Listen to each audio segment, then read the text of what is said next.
माझे नाव शकुंतला. मी आता 5वी शिकते. आज आता 5वीकडून एक नाटक सादर करीत आहे. ते तुम्ही शांतपणे ऐकावे अशी माझी नम्र. नाटकाचे नाव आहे बंडूची जात.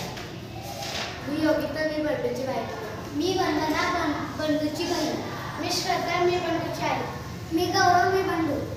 कापती गावाचा बंडू शांत व कष्टाळू, आपण भलं आणि आपलं काम भलं असं त्याचा स्वभाव होता. त्याची या स्वभावाची सगळी गावात चर्चा व्हायची. सकाळी लवकर उठायचं, शेतात जायचं, दिवसभराचं काम उठून संध्याकाळी घराकडे यायचं. आल्यावर आपली मुलीशी खेळायचं, खडखड्यावर जेवणाची वेळी पुन्हा घरी जायचं. असं त्याचं दिनक्रम होता. सावळा शिसड्या काळी नाकासमोर चालणारा बंडू. 1 वर्ष पीक पान बरं झाल्यावर त्यांनी कुटुंबासाठी नवे कपडे स्वतःसाठी जात शिवली. धोंडू मामाने जात शिवली खरे, पण त्याचा अंदाज चुकला. आता पुढे बघूया बंडूचं काय.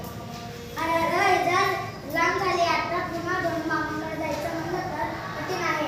अगं इजार जरा 4 बोटं कमी करून घालतीस काय? अहो सकाळी सकाळी काय आहे गीताच्या शाळेत जायचं, मला नाही जमलं. सुबे इजार जरा 4 बोटं कमी करून घालतीस काय? नाही दादा, मला केवढा अभ्यास पडला का कॉलेजची, तू आईला सांग की. आई इजार जरा 4 बोटं कमी करून घालतीस काय? ठेव तुझी जाय. वरण कापून माझ्या तुकडत पडल्या. बंडूची आई इजार कोणात फेकती. बंडू मसोर शेतात गेला. सकाळची तर इजार दुरुस्त करायला पाहिजे. बंडूची बायको इजारचे पाय कापती व दुरून टाकत घालती. आपला गाव किती राखतो, कष्ट करून मला कॉलेजला पाठवतो. मी दादाचं काही काम करू नये. बंडूची बहीण इजारचे पाय कापती व दुरून टाकत घालती. उगाच खेचकला पोरा, तुला राबा बघतो पोरगा. बंडूची आई इजारचे पाय कापती व दुरून टाकत घालते. आपलं काम आपणच केलेलं बरं. बंडू इजारचे पाय कापतो व दुरून टाकत घालतो.